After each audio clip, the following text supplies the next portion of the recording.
Hello,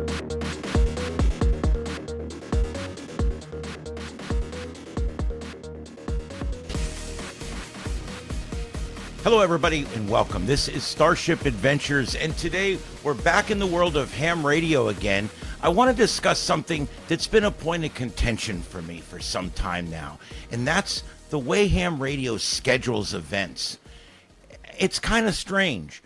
At first, I thought it was just inconvenient, and it was just people that were, not thinking when they scheduled things, or maybe it was just people who go to church on Sunday and don't want to do anything on Sunday, or people that have other things going on Saturday and things like that. So I thought for a while that it was something like that, and I'm later starting to think otherwise. I think now it has a lot more to do with they just don't want the young folks and the working folks there at all. And if they hold it on Tuesday, Wednesday, Thursday, for instance, or if they hold it on Friday, Saturday, that gives them one less day or all days where they don't have to worry about people showing up that are youth, people showing up that are of working age. It's basically just retirees. And that's really what a lot of these hams prefer, is to go to events where it's just retirees. Now, there's still enough people out there that don't want it just to be retirees, that they can't actually make it that way, because a lot of the dues paying members are actually working, or they're in school, or they're in college, and so they need that income from those members. So what they do is they let them join the group, they give them the pamphlet, and then they schedule everything when they can't be there. I guess it works for them. So I want to talk today about why is it important that we schedule ham radio events on Saturday and Sunday. Why is it important? I'm going to go through a bunch of different points here. Maybe some stuff that you haven't thought of. If you're a member of a club or a president of a group, listen to what I'm saying here. Maybe you might actually take away something from this that would help your group be successful. And that would be to hold all of your operating events, your Hamfest events, and all of your get-togethers, your swap meets. Everything should be done on Saturday with Sunday as a backup. Okay? The way schedules work out for people, it just works out for more people that way. Most people work Monday through Friday during the window of 7 a.m. and 6 p.m. That's when 80% of the population works. And so you should gear everything you do so that the needs of the many outweigh the needs of the few. We hear that a lot, but it's true. We really should pay attention to make sure that our groups are doing the things that benefit the most amount of people in the best way for the most amount of people. And we just don't see that a lot of times. Let's go by work schedules. Work schedules are something that a lot of times can't be changed. I know one ham here that will come on and let us know every year that he's taken vacation days on Tuesday, Wednesday, and Thursday for the operating event, and he's taken Friday for the Hamfest. He takes those vacation days every year. Well, he may be able to do that, and that's great. Most of us cannot. I have a broadcast schedule and a live show. I can't just willy-nilly take days off here and there, a day here and a day there. I have a couple of weeks of vacation time. That's what I get, and I spend it at my cabin in the mountains with my family, because that's what's important, okay? Now, if other people don't have family or don't have anything to do with their vacation time, it's still not right for them to be putting it in our face. Hey, I just use vacation time. Well, that's fine. You use vacation time. I need that time for me and my family. Okay, and I can't take off these extra days. So what it turns into to me is an event that I'm unable to participate in. If you just held it on the right days, the attendance would actually increase. And I think that's something that a lot of the people that run these groups, they keep going year after year, having it on Friday and Saturday. They go year after year, having it on Tuesday, Wednesday, Thursday. They go year after year, having it on Sunday, Monday. And I think what they need to realize, what the most important thing is if you want attendance, if you want the senior hams and the newer hams and the potential hams to all show up at one of these things, you need to have it on a Saturday with a secondary day of Sunday. There's just no way around it. Look, during the week, it takes twice as long to get anywhere with the traffic. I mean, that's just a fact. We know that. So if people are traveling across 9 counties to come to your Hamfest, you're going to make them do it on Friday? I mean, even if they're retired, you're doubling their travel time either way. It's just ridiculous. I mean, rush hour traffic, come on. You know, and another thing, vendor availability. You know, when you have a big Hamfest or even a tailgate party, your vendors, a lot of them work. Even your vendors that work for radio companies, it's easier for them to attend on the weekends because that way they can continue to do the stuff they do during the week and then attend on the weekend. It works better for most of them, okay? When you have it on a Friday, you limit the number of resources, the number of supplies, the number of things that come in because there's a lot of people that are busy and unable to come in. So holding events on weekends ensures more vendors can participate, and they can provide attendees with a wider variety of products and services because they're not busy during the week. It's a weekend. Family involvement. This is something that seems to be lost in ham radio. Family involvement. I know some families where 6 or 7 or 8 of them all have ham radio licenses, okay? When you hold it on a Friday or you hold it on a Tuesday, Wednesday, Thursday, you've ruled out families. They're in school. They're working. There's no way that whole family could be there. Where if you held it on a Saturday midday, there's a real good chance that each of them could be there. Building a community with ham radio involves everybody, the young, the middle-aged, and the old. And we seem to have lost track of that at somewhere along the way. It's community building. It's family-friendly events. They have to foster a sense of community, and they have to create opportunities for networking. And the only way you're going to do that is to get everybody involved and not exclude people because they work or because they're unavailable. It's a logistical issue, too. I mean, we talked about it already a little bit. Clubs can attract more volunteers to help out on the weekends because a lot of their members can't be there on Monday, Tuesday, Wednesday, Thursday, Friday. So if you had it on Saturday, you would then be okay. They'd be able to be there, and you could have more of your volunteers available to take tasks and do things around the venue. Venues. Believe it or not, a lot of venues, not all, but many of them are more available on the weekends than they are during the week. And when you split a week and a weekend, a lot of your venues become unavailable because they either want a Monday through Friday or they want a Saturday, Sunday. They do not want to split a week and a weekend in a venue because now you've blocked out a whole 7 days for a 2-day event.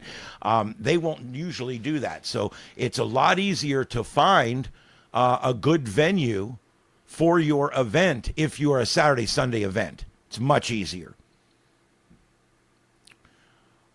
Attracting newcomers. I mean, right off the bat, we're planning it at a time when they're at work. I mean, do you think you're going to entice somebody to join amateur radio?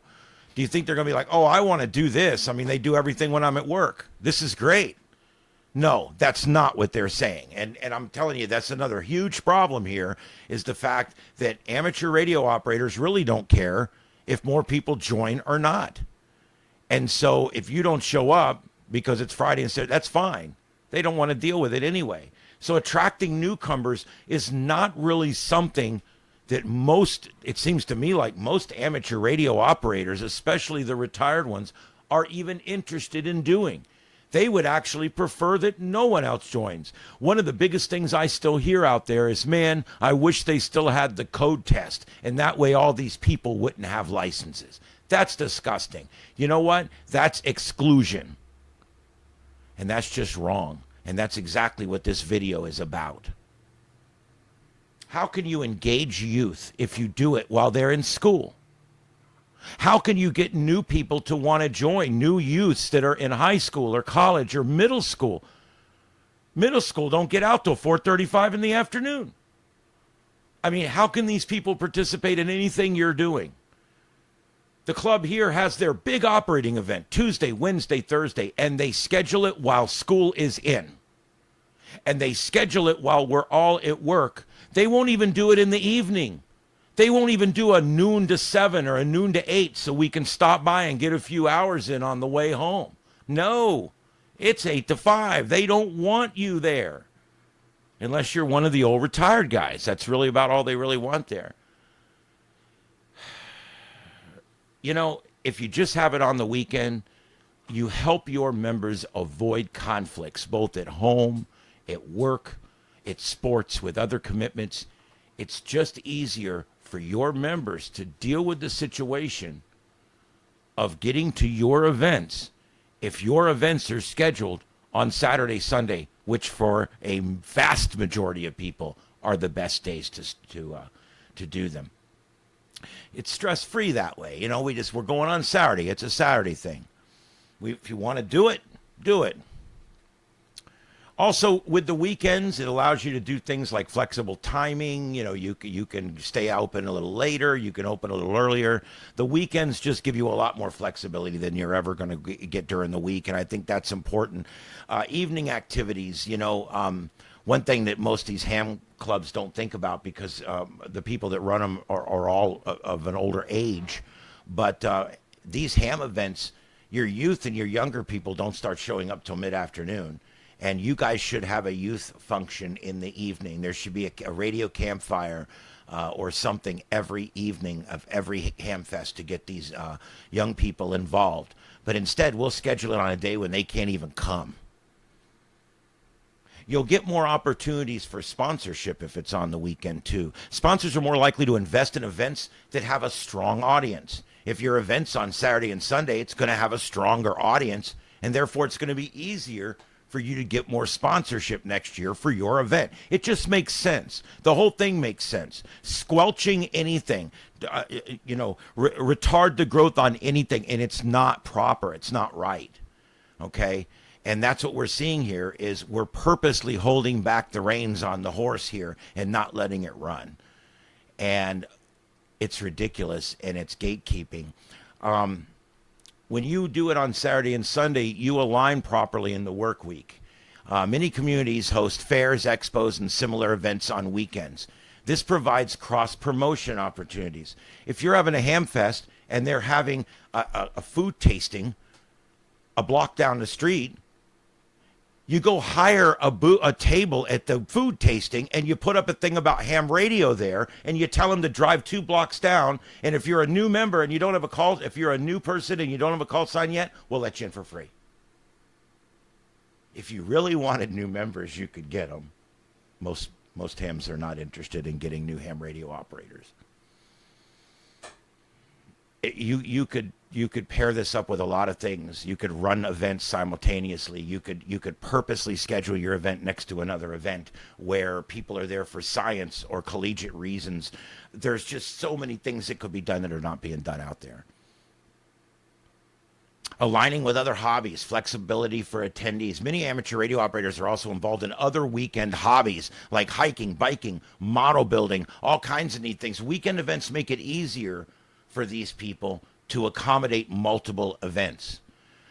If you have wide hours of 8 or 9 hours on Saturday and on Sunday, you're giving these people the opportunity to come by and spend a few hours at your event. Isn't that what's important? Tradition and expectations. People expect this kind of stuff to be done on the weekend. And so one of the first things when I noticed when I joined this group was that all their big events are on the weekdays. And I asked, why is that?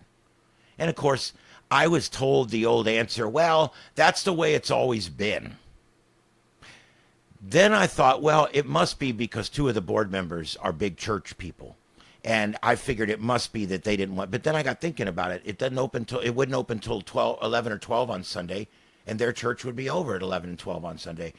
So literally they could still do it with church. So then I'm thinking, well, if it's not church, which I still think that's part of it, but if it's not church, it's not religion, if that's not the reason why they won't have anything on Sunday and they have to move it to Friday, Saturday all the time, what else could it be?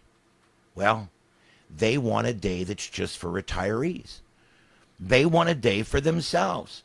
They want a day where they can go in and just hang out with a bunch of other old curmudgeons and sit around and bitch and do their thing and bitch about all those whippersnappers and all the usual stuff that they do. And that's fine, but it kind of sucks to disguise it as a ham fair that's open to everybody. or to disguise it as an operating event that's open to everybody. It really upsets me here because on the nets for the last 3 weeks, all I've heard is make sure you're at the big operating event Tuesday, Wednesday, Thursday of this week coming up in 2 or 3 weeks. Make sure you're at that operating event. We need everybody at that operating event. Bullshit. There's 320 members of the club. Not more than 25 people will show up at that event. There's 3 reasons for that. 1, most people don't want to be around those people. Okay? Number 2, everybody's at work or school. It's during the week. And number 3, well, it's just like everything else in ham radio. Nobody puts any effort into it except just to mention it on the local nets. You know, if you took everybody involved in our local nets and wrote them on a sheet of paper, it's 20 people. Maybe 30 if you count the NTS, which is another joke. I mean, 30 people using the radio doing nets out of 320 and 10,000 licensees in this county. I mean, think about those numbers. All those people, and you could only get 20 people to show up on local nets. You can only get 25 people to show up at a local operating event. Why? It's on Tuesday. Ham radio can be fixed, but I really don't have any hope for it at this point because change is met with such resistance. I had a comment to my last video from 2 days ago that said, hey, you really should just not badmouth ham radio. If you don't like something, just go do something else. And I wrote him back and said, that's exactly why ham radio is the way it is, what you just said. It's exactly that. When you say, look, we just need to be nice, not say anything mean or be nasty. We just need to do the things we like and ignore the things we don't like. Nothing ever gets better if you do that. Nothing. It stays the same forever. So I tried changing it on the club level. They wanted nothing to do with me or my ideas, except the ones they took after I left. So I've decided that I started my own group. And me and my friends have started our own network of repeaters. And we do a lot of things in ham radio. And we schedule all of our events on Saturday and Sunday like it's supposed to be. And so when you ask yourself, does this group really care about attendees? Do they care about youth involvement? Do they care about ham radio's future? Just look at when they schedule their events. It'll tell you everything you need to know. If they really wanted to help ham radio and they wanted to include more people and they wanted to bring in youth, they would have everything on Saturday and Sunday, period, full stop. Thank you for listening. I'm sure some of you will agree and some won't. I respond to all comments. Please give me a comment. My name's Ian. This is Starship Adventures. Keep your chin up. Keep your head down. Ham radio's not that bad. It's just the people that are. We'll see you next time on the next adventure, or perhaps down the log. From Starship Studios in Southwest Florida, this is Starship Adventures. Have a good day, everybody. 7 3s.